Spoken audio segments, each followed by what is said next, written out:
Nakiisa si Pangulong Ferdinand R. Marcos Jr. sa paggunita ng Idil Adha ngayong araw. Sa kanyang mensahe, binigyan din ng punong ehekutibo ang kahalagahan ng selebrasyon para sa mga kababayan nating Muslim. Si Alan Francisco sa sentro ng balita.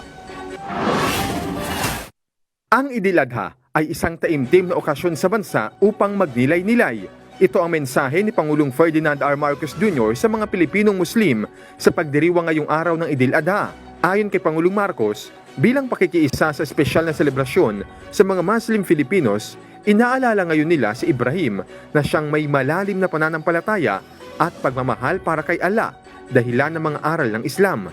Sabi pa ng Pangulo, naway ang okasyong ito ay maging paalala sa mga Pilipino na may mapapala rin sa pagsuko o pagbitiw sa mga tao o bagay na ating pinahalagahan. Pinalalakas din aniya ng ating mga nakaraan ang relasyon natin mula sa kapwa at sa Diyos. Dala-dala ang mga aral na harapin ang kinabukasan ng may tapang at katatagan. Dasal ni President Marcos ang katapangan para sa mga Pilipino.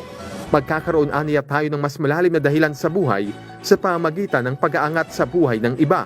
Panalangin din ni Pangulong Marcos na ang mga Pilipino ay magkaroon ng kalinawan ng pag-iisip at kabutihan ng puso para magtagumpay at makamit ang kapayapaan. Hangad din ng Pangulo na makabuo tayo ng isang bagong Pilipinas na hindi lang batid kung paano magtrabaho para sa mga Pilipino, kundi kinikilala na tayo ay mga wala rin kung wala ang gabay ng lumikha. Samantala, sa kanya namang social media post, nagparating din ang kanyang Idil Adha message si First Lady Liza Marcos.